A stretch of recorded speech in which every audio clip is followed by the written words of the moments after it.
Hello, Madina. In this short screencast, I will be giving you feedback to last week's summary. So let's begin. In the video, we all have implicit biases. Good.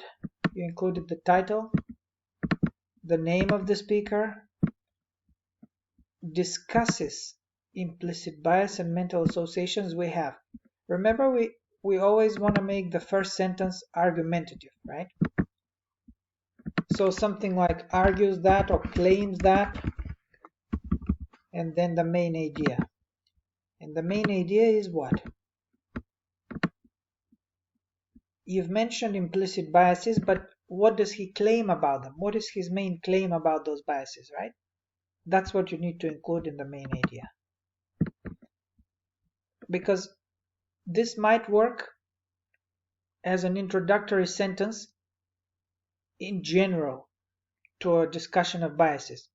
But in our summary, we want right from the first sentence, right from the beginning, to mention the main idea in an argumentative form, as an argument. So, Dashiell Hackett argues or claims that what? What does he claim? See? Oops, sorry. What does he say about those biases? Right? So, main idea here, and you need to state that argumentative, right? Such a biased attitude can eventually affect our perception of a new person or community. Okay, fine. After you've explained what the main idea is, this sentence introduces the concept a little bit, so that's not bad. I'm not sure. A new person. What does a new person mean? You mean somebody who is different? Maybe? So I can make that a bit clearer.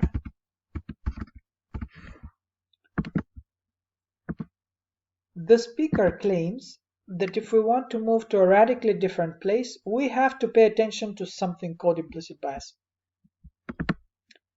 This is more like the main idea of the lecture, and you have used a good argumentative verb here. So probably that's, you want to say something like that in your first sentence. Dashiell Hackett claims that if we want to move to a radical place, we have to pay attention to our implicit biases. Okay. Something called, I'm not very sure about that phrase. We have to pay attention to our own implicit biases. Now, he did use this phrase, we have to move to a radically different place, but I would suggest use your own wording, because while we summarize, we also try to avoid plagiarism, right? So you can use your own words. Try not to copy the phrasing directly.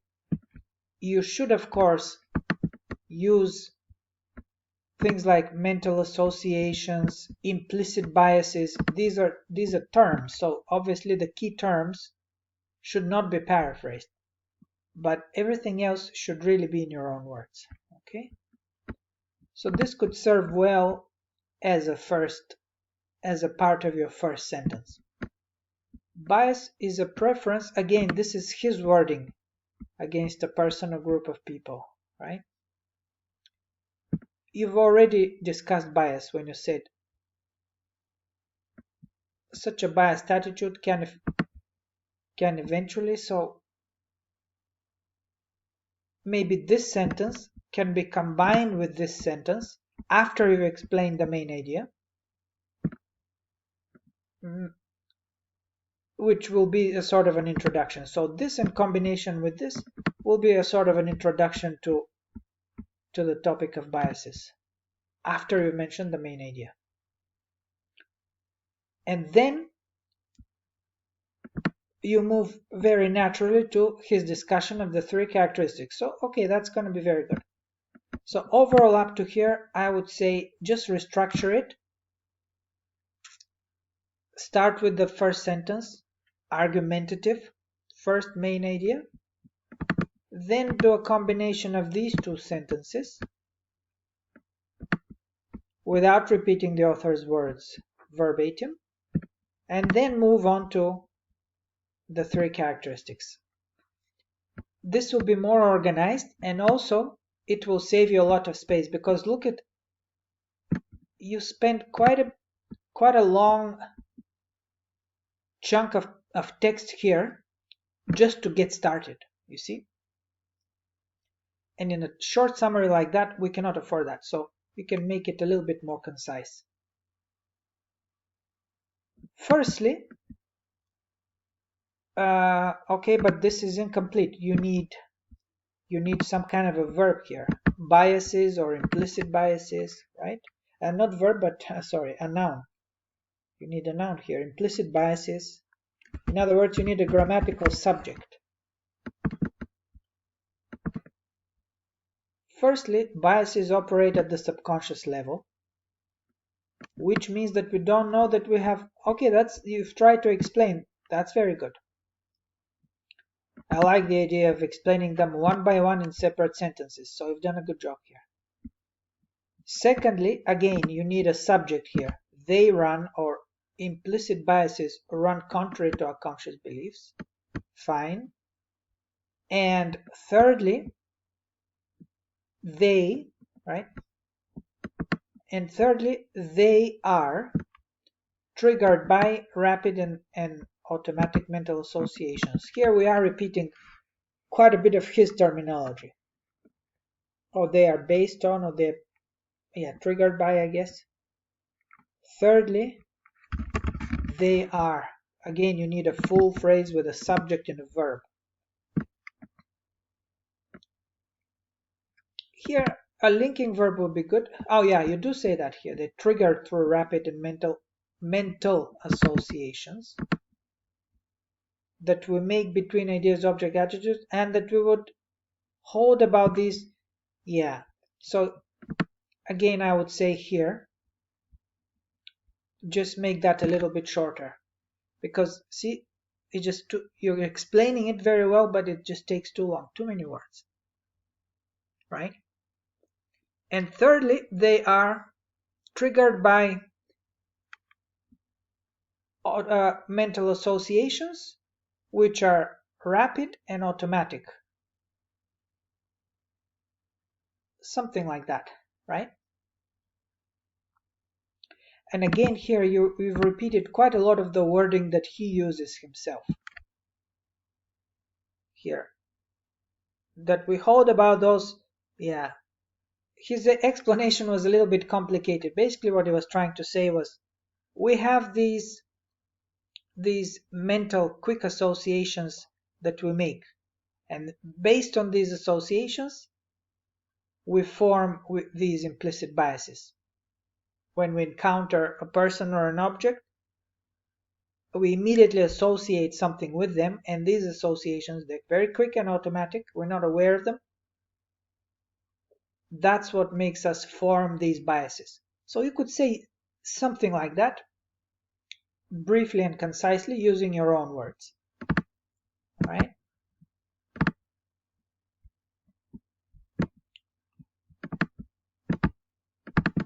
So I would say rephrase, make it brief, and use mostly your own words. Mental associations obviously is a key term, so you'll have to repeat that. To confirm his words, he explains the reasons why we should not focus on bias. So up to here, that's basically the first half of the video where he was describing the three biases, the three characteristics.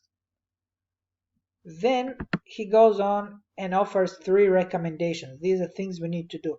But look, you've just spent one sentence on that.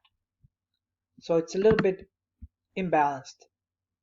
This much on the introduction, the main idea, and the three characteristics, and only one sentence on the recommendations. But remember, he kept going at length. We need to do this, we need to do that. So here, just like you've done with the three characteristics, you could do the same thing. First, second, third. So he offers three recommendations. These are steps that we can take in order to address the issue of biases. First, we need to do this. Second, we need to do that. Right? So you've mentioned two of them. An expanded, again you've repeated his wording. I would say just try to paraphrase. What is he really saying?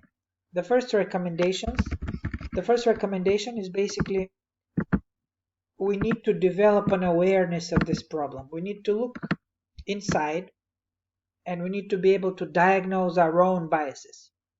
We develop an awareness of them and then we act on them. Something like that is the first one. Now, predictive and preventive, these are just two adjectives. And they don't go well with an expanded diagnosis, which is diagnosis is a noun, comma, two adjectives. That just doesn't work grammatically. Plus, you are much better off expanding with a more full explanation. So, secondly, we need to engage in behavior, in predictive behavior. We need to be able to predict how likely we are to experience a bias in a certain situation and then try to avoid that. That's kind of what he was saying. Our behavior needs to be predictive and preventive. We need to be able to put ourselves in our imagination, put yourself in a situation and then ask yourself, am I going to experience a bias? If I'm likely to experience a bias, then I need to do everything possible to avoid that, right? So I need to explain this a little bit more. And thirdly, he mentions another recommendation, and I forgot which one that was, but there were three of them. One was diagnosis, the other one was predictive and preventive behavior, and the third one was he was talking about open discussion. We need to learn to discuss our own biases very openly without feelings of guilt or shame, and only then can we start addressing the situation. So that's the third recommendation, which is basically open discussion without any feelings of guilt. In conclusion, good. He says that here you want to use a better reporting verb. He says it's a little bit too plain. So he concludes.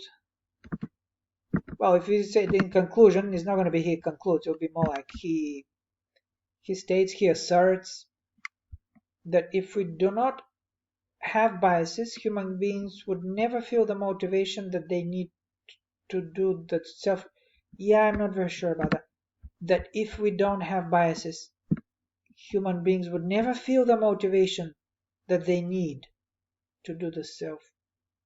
I'm not sure about this. If we don't have biases, we're not going to feel motivation. What does he say? Basically, he was saying we need to start working on ourselves from the inside. We need to get started getting very serious about addressing the problem of our own biases. First, look from the inside, change ourselves from the inside, and only then can we start producing positive change in the world. Something like that. So here we want to make that clear. But overall, I would say, Madina, the structure is quite good of your paragraph. Here there was a bit of confusion. First there was an incomplete main idea, then the main idea comes actually in the third sentence. But overall, you did well. I mean, you follow the structure more or less. First sentence, supporting ideas in between, concluding sentence. So I hope this is helpful and good luck.